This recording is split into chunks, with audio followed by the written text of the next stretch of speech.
I am a studio art major with a concentration in printmaking.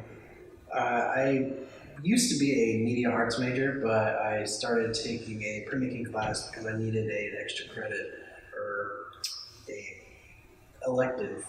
And Rebecca, my advisor, was like, "Well, how about printmaking?" I was like, "What the fuck's printmaking?" So I just took it, and here I am. My first screen project was in my intro class. It's about 2 years ago.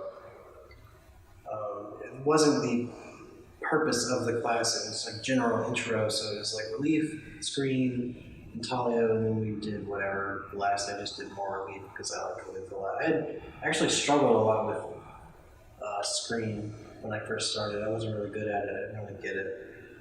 But I don't know, it kind of came to me, and I really like it now. Screen printing will probably be a part of my printmaking probably forever, because my eventual goal is to become a professor of printmaking, kind of like Mary is, and teach other people. So it'll always be something I do. Usually it'll probably be the one I do most often, just because of how quickly you can just turn stuff out. You can just do them. You can start a project, and then all you gotta do is go screen, expose it, print it, and you can do it all really quickly, whereas the other processes take a lot more time. And sometimes when you just need something to work, you'll just print it, have a little victory. It's nice. So screen printing is, for the most part, the most, or at least currently, like in the modern era, the most industrial form of printmaking. Because back in the day, you would use like intaglio or lithography to make, pictures in newspapers, or the newspapers themselves, or documents. You would use those, or relief sometimes like a letterpress. But we don't usually use those methods of things anymore because of how long they take, the man hours required. Screen printing, again, like I said earlier, it's just, you can just do it real quick, and you can do tons and tons of copies just by printing them over and over and over again. It's a lot faster, and it's a lot easier in terms of the process itself. So a lot more people are able to understand it and do it cheaper than you would other processes.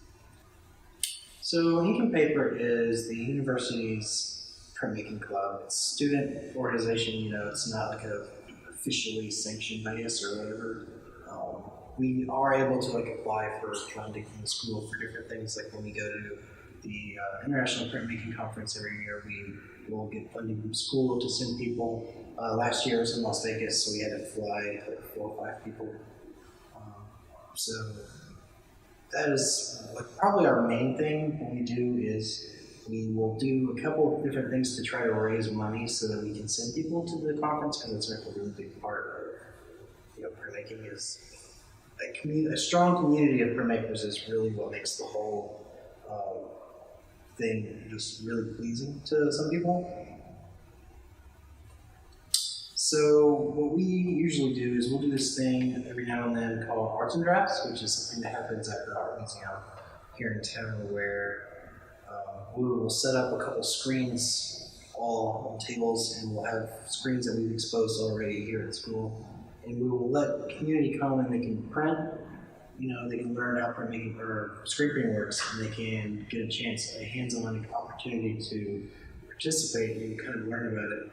But also, they can just print for free, but if they want to keep what they printed, depending on how big it was or whatever, we'll sell it to them, and we'll use that money to go towards our, going to the conference or whatever else that we need to spend money on as a club. There's a couple of things that we've tried to do, or we have done in the past that we haven't done in a long time. We used to pay to bring in artists to give demos and talk to us about stuff.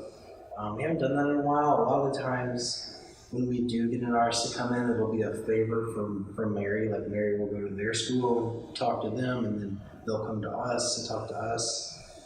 It's usually how it works, but I know in the past that we've actually paid people to come to the school and teach and help. They flew these guys in from England once to teach about a photo intaglio process. So that's the kind of thing that we do, or are going to try to do again